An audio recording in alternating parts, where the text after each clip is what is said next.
بسم اللہ الرحمن الرحیم۔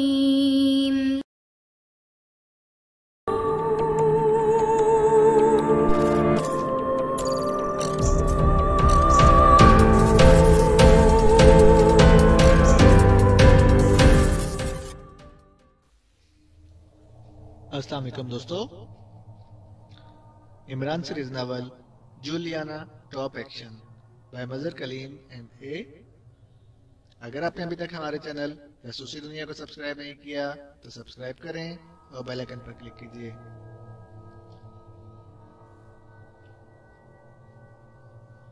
عمران راک اینڈ رول کی دھن پر سیٹی بجاتا ہوا بڑے اطمینان سے کار ڈرائیونگ کر رہا تھا۔ اس کی کار اس وقت دارالحکومت کے شمال مشرق میں واقع سرسبز پہاڑیوں کے درمیان موجود چوڑی سڑک پر رواں دواں تھی۔ کار کی رفتار نارمل تھی، حالانکہ وہ اسپورٹس کار تھی اور شاید اسی لیے دوسری کاروں والے اسے کراس کرتے وقت اسے حیرت سے دیکھتے کہ یہ کیسا ڈرائیور ہے جو نئے ماڈل کی اسپورٹس کار کو سست روی سے ڈرائیو کر رہا ہے۔ لیکن عمران پر ان کی نظروں کا ظاہر ہے کیا اثر ہو سکتا تھا۔ وہ بڑے اطمینان سے سیٹی بجاتا کار ڈرائیو کرتا ہوا آگے بڑھا چلا جا رہا تھا۔ اس کی منزل اس وقت پہاڑیوں کے درمیان واقع ایک خوبصورت پہاڑی شہر جیرون تھا۔ یہ شہر خوبصورت ہونے کے ساتھ ساتھ بہترین صحت افزا مقام بھی تھا، اس لیے گرمیوں میں وہاں خاصا رش رہتا تھا۔ لیکن آج کل چونکہ سردیوں کی آمد تھی، اس لیے شہر کی بھرپور رونق کا زور ٹوٹ چکا تھا اور اب وہاں جانے والوں کی نسبت وہاں سے آنے والوں کی تعداد زیادہ تھی۔ عمران گزشتہ ایک ماہ سے بالکل فارغ تھا۔ سیکرٹ سروس کے پاس کوئی کیس نہ تھا، اس لیے زیادہ تر وقت مطالعے اور تفریح میں ہی گزرتا تھا۔ جیرون کا خیال بھی بس اسے بیٹھے بیٹھے آ گیا۔ جیرون میں ڈاکٹر ہاشم کی مستقل رہائش تھی۔ ڈاکٹر ہاشم ویسے تو طب کے ڈاکٹر تھے، لیکن گزشتہ کئی سالوں سے وہ ریٹائرمنٹ کی زندگی گزار رہے تھے، اور چونکہ پہلی اور دوسری جنگ عظیم کے دوران وہ فوج سے منسلک رہے تھے، اس لیے ان کی زندگی ہر لحاظ سے فوجی انداز میں ڈھل چکی تھی، اور اس انداز میں وہ اس قدر رچ بس چکے تھے کہ بعض اوقات ان کا سخت ترین ڈسپلن دوسروں کے لیے عذاب جان بن جاتا تھا۔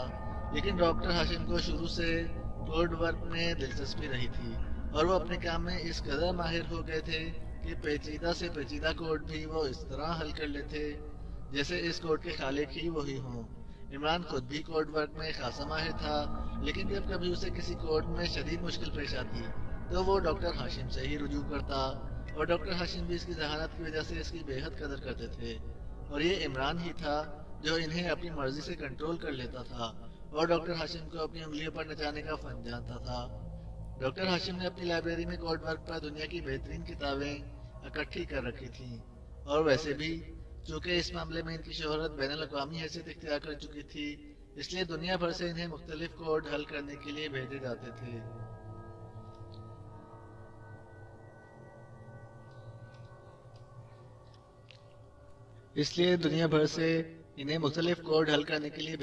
تھے۔ ڈاکٹر ہاشم نے اس علم پر خود بھی کئی کتابیں لکھی تھیں، جن کی وجہ سے بھی پوری دنیا میں ان کی عزت کی جاتی تھی۔ وہ اپنی کوٹھی میں اکیلے رہتے تھے۔ ان کی بیگم کو فوت ہوئے کافی عرصہ گزر چکا تھا، اور ان کی کوئی اولاد نہ تھی، اس لیے وہ کوٹھی میں 2 ملازموں کے ساتھ اکیلے رہتے تھے۔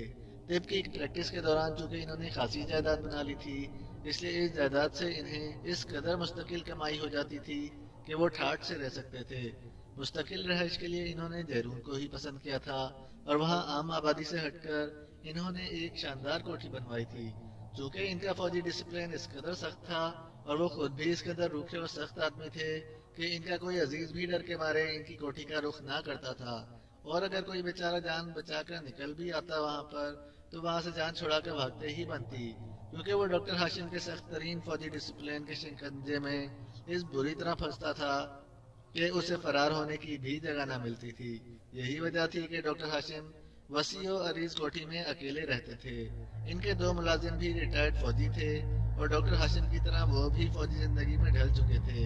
لیکن جب عمران وہاں پہنچتا تو ماحول یکسر بدل جاتا تھا، کیونکہ عمران ڈاکٹر ہاشم اور ان کے ملازموں کو مخصوص انداز میں ڈیل کرنے پر قادر تھا۔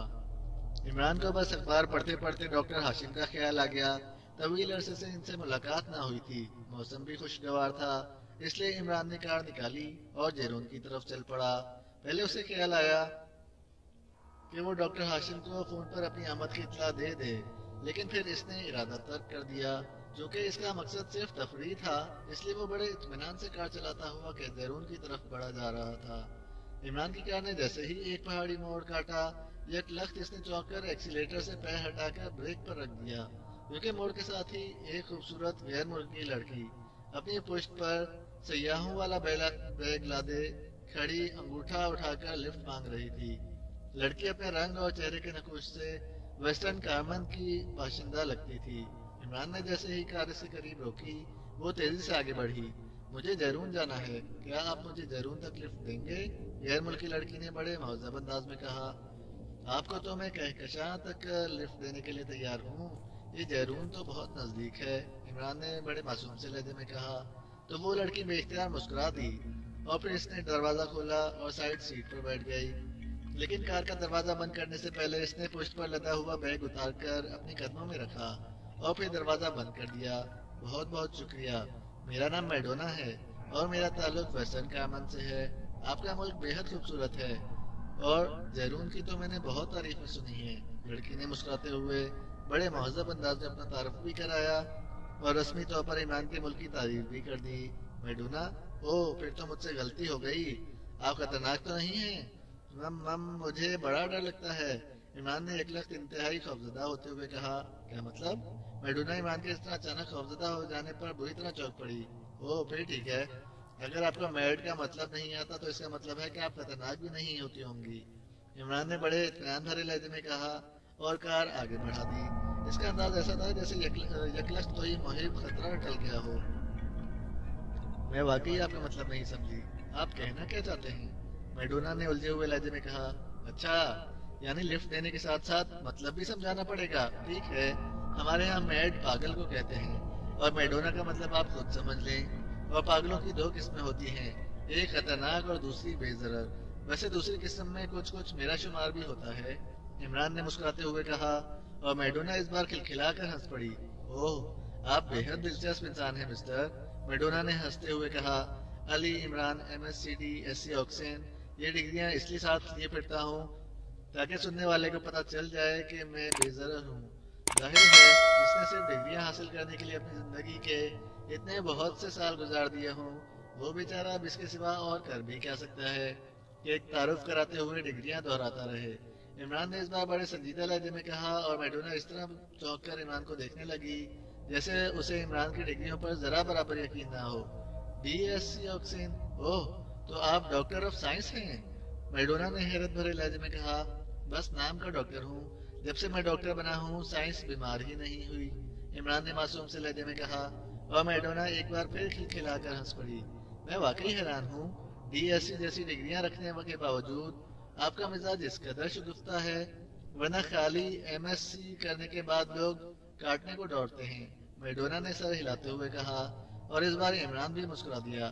کاٹنے تو میرا دل بھی کر رہا ہے، لیکن کار کے اندر دوڑنے کی گنجائش نہیں ہے، عمران نے میڈونا کو دیکھتے ہوئے بڑے لگاوٹ بھرے لہجے میں کہا۔ تو میڈونا کا چہرہ یکلخت گلاب کی طرح کھل اٹھا۔ آپ واقعی خوبصورت باتیں کرتے ہیں، مجھے خوشی ہے کہ مجھے آپ کی کمپنی میسر آئی ہے۔ آپ جیروم میں کہاں ٹھہریں گی؟ عمران نے میڈونا سے پوچھا۔ میں ٹورسٹ ہوں، اس لیے کسی سستے سے ہوٹل کا رخ کروں گی۔ ویسے میں ویسٹرن کارمن کی ہیمرڈ یونیورسٹی میں الیکٹرونکس کی طالبہ ہوں، سال میں ہمیں 2 ماہ کی چھٹیاں ہوتی ہیں اور میں یہ چھٹیاں سیاحت میں گزارتی ہوں۔ پاک ایشیا کے متعلق میں نے بہت کچھ سنا تھا، اس لیے اس بار میں یہاں آ گئی ہوں، میڈونا نے مکمل تعارف کراتے ہوئے کہا۔ ارے آپ کو ہوٹل میں رہنے کی کیا ضرورت ہے؟ ڈاکٹر ہاشم کی وسیع و عریض کوٹھی آخر کس کام آئے گی؟ اور مجھے یقین ہے کہ آپ ڈاکٹر ہاشم سے مل کر بے حد خوش ہوں گی، اور وہ بھی انسانوں کے ڈاکٹر رہے ہیں، مویشیوں کے نہیں رہے، اس لیے ظاہر ہے انہیں انسانوں سے مل کر لازماً خوشی ہوتی ہوگی۔ ویسے آج کل وہ ریٹائرمنٹ کی زندگی گزار رہے ہیں، بس ذرا ڈسپلن کے پابند ہیں، عمران نے مسکراتے ہوئے کہا۔ بہرحال نکلا تو وہ تفریح کے لیے ہی تھا، اس لیے اس نے سوچا کہ اگر میڈونا بھی اس تفریح میں شامل ہو جائے تو کیا برا ہے۔ ڈسپلن کی پابندی تو اچھی ہوتی ہے، مجھے ڈاکٹر ہاشم سے مل کر واقعی خوشی ہوگی۔ واقعی تو بہت ابسوٹا سا لفظ ہے، آپ کو اس سے بھی زیادہ خوشی ہوگی، بیچارے ڈاکٹر ہاشم تو مہمانوں کے لیے ترستے رہتے ہیں، عمران نے بڑے فرما بردارانہ انداز میں سر ہلاتے ہوئے کہا۔ وہ تصور میں میڈونا کی اس خوشی کا تصور کر رہا تھا جو اسے ڈاکٹر ہاشم سے مل کر ہوگی۔ آپ ڈاکٹر ہاشم کے پاس جا رہے ہیں؟ میڈونا نے مسکراتے ہوئے پوچھا۔ ہاں، مجھے دراصل ہر 6 ماہ بعد تربیت کے لیے ان کے پاس جانا پڑتا ہے۔ تربیت؟ کیسی تربیت؟ ڈسپلن کی۔ میری طبیعت ایسی ہے کہ میں اکثر آؤٹ آف ڈسپلن ہو جاتا ہوں، اس لیے مجبوراً ہر 6 ماہ بعد مجھے ریفریشر کورس کے لیے جانا پڑتا ہے، عمران نے کہا اور میڈونا نے مسکرا کر سر ہلا دیا۔ آپ ملازمت کرتے ہیں کسی سائنسی ادارے میں؟ میڈونا نے چند لمحے خاموش رہنے کے بعد کہا۔ سائنسی ادارے والے مجھے کہاں ملازمت دیتے ہیں؟ ان کے پاس جو سیٹیں ہوتی ہیں وہ سائنس کے ساتھ میٹرک پاس کو مل جاتی ہیں، اور مجھے یہی جواب ملتا ہے کہ آپ تو ڈاکٹر ہیں، اس لیے جب سائنس بیمار ہوئی تو آپ کو بلا لیا جائے گا۔ وہ سائنس بجائے بیمار ہونے کے روز بروز صحت مند ہوتی جا رہی ہے۔ اوہ، حیرت ہے، ڈی ایس سی، اور وہ بھی آکسفورڈ جیسی یونیورسٹی سے فارغ التحصیل کو کوئی سیٹ نہ ملے۔ آپ مذاق تو نہیں کر رہے؟ میڈونا واقعی بے حد حیران ہو رہی تھی۔ بس ایک بار کوشش کی تھی، اتنی جوتیاں پڑیں کہ پھر ہمیشہ کے لیے توبہ کر لی۔ کیا مطلب؟ کیسی کوشش کی تھی؟ میڈونا نے چونک کر پوچھا۔ اس کے چہرے پر واقعی حیرت تھی۔ مذاق کرنے کی؟ اب مجھے بھلا پیشگی کیسے معلوم ہو سکتا تھا کہ ان محترمہ کا شوہر جلاد واقع ہوا ہے؟ عمران نے بڑے معصوم سے لہجے میں کہا، اور میڈونا کے حلق سے نکلنے والے مترنم کہے سے کار گونج اٹھی۔ تو اس کے شوہر کی موجودگی میں آپ نے مذاق کرنے کی کوشش کر ڈالی؟ چچ چچ، میڈونا نے ہنستے ہوئے کہا۔ وہ واقعی اب عمران کی باتوں سے پوری طرح لطف اندوز ہو رہی تھی۔ ارے، یہ کیا کہہ رہی ہیں آپ؟ میں نے کوشش کی تھی، خدا کا خوف کیجیے، میں بھلا ایسی جرات کر سکتا ہوں؟ اماں بھی کہتی ہیں کہ میرا بیٹا عمران تو 7 لڑکیوں جیسا اکیلا ہے۔ البتہ یہ مجھے آج تک پتہ نہیں چلا کہ اماں بھی 7 کا عدد کیوں کہتی ہیں۔ لڑکیاں تو 8 بھی ہو سکتی ہیں اور 6 بھی۔ بہرحال وہ کوشش ان محترمہ نے کی تھی، عمران نے کہا، اور میڈونا کا ہنستے ہنستے برا حال ہو گیا۔ اس کا خوبصورت چہرہ مسلسل ہنسنے کی وجہ سے تمتما اٹھا تھا۔ آپ واقعی بے حد دلچسپ باتیں کرتے ہیں، میڈونا نے ایک بار پھر وہی فکرہ دہراتے ہوئے کہا۔ اس کی آنکھوں کی چمک اور چہرے کی تمتماہٹ اور ہی کہانی سنا رہی تھی۔ جیرون شہر اب قریب آ رہا ہے، اس لیے اگر آپ نے کچھ پینا ہو تو مجھے بتلا دیں، ورنہ ڈاکٹر ہاشم تو ڈسپلن کا پابند ہے، وہاں کھانے کے لیے علیحدہ وقت مقرر ہے اور پینے کے لیے علیحدہ۔ عمران نے ایک بار پھر موضوع بدلتے ہوئے کہا۔ اوہ، تھینک یو، میں دارالحکومت سے کھانا کھا کر چلی تھی، میڈونا نے سر ہلاتے ہوئے کہا، اور عمران مسکرا کر خاموش ہو گیا۔ تھوڑی دیر بعد ہی وہ جیرون میں داخل ہو گئے، اور پھر جیرون کے انتہائی مشرق میں آبادی سے بالکل ہٹ کر، جب انتہائی خوبصورت منظر میں واقع سفید رنگ کی ایک جدید اور خوبصورت کوٹھی کے سرخ گیٹ پر جا کر عمران نے کار روکی تو میڈونا بڑی تعریف بھری نظروں سے کوٹھی کو دیکھنے لگی۔ اب بھی وقت ہے مس میڈونا، اگر آپ ڈسپلن سے الرجک ہو تو مجھے بتا دیں، میں آپ کو کسی ہوٹل میں چھوڑ دوں گا، ورنہ اس سرخ پھاٹک کے دوسری طرف ڈسپلن کی ہی عملداری ہے، عمران نے کار کا دروازہ کھول کر نیچے اترنے سے پہلے کہا۔ آپ تو مجھے ڈرا رہے ہیں، جیسے ڈسپلن کسی خوفناک درندے کا نام ہو، میڈونا نے ہنستے ہوئے کہا۔ اوکے، عمران نے سر ہلاتے ہوئے کہا، اور کار سے اتر کر وہ گیٹ کی طرف بڑھ گیا۔ اس نے کال بیٹل کا بٹن دبایا اور پھر وہ تیزی سے پھاٹک کی طرف پش کر کے اس طرح کھڑا ہو گیا جیسے پھاٹک کوئی نامحرم عورت ہو جس کی طرف دیکھنے سے گناہ کبیرہ حاصل ہوتا ہو۔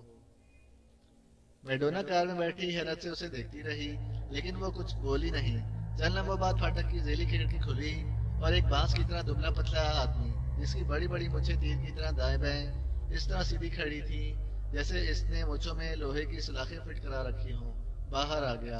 اباؤٹ ٹرن، اس نے مونچھوں والے نے باہر نکلتے ہی اس طرح چیخ کر کہا جیسے فوجی انسٹرکٹر رنگ روٹوں کو پریڈ کرا رہا ہو، اور عمران بھی واقعی نہ صرف فوجی انداز میں اباؤٹ ٹرن ہوا بلکہ ساتھ ہی وہ اٹینشن بھی ہو گیا۔ اٹ از، اس دبلے پتلے لیکن بھاری مونچھوں والے نے چیخ کر کہا، اور عمران جو بت کی طرح اکڑا کھڑا تھا اطمینان سے کھڑا ہو گیا۔ رپورٹ پیش کرو جوان، مونچھوں والے نے اسی طرح اکڑے ہوئے لہجے میں کہا۔ جنگی قانون کے تحت کمپنی کمانڈر کو رپورٹ پیش کی جا سکتی ہے جبکہ قیدی بھی ہمراہ ہو۔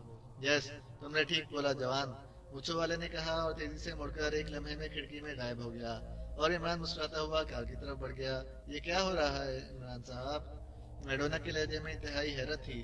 ڈسپلن مس میڈونا، عمران نے سیٹ پر بیٹھتے ہوئے کہا۔ اسی لمحے پھاٹک کھل گیا اور عمران کار اندر لیتا گیا۔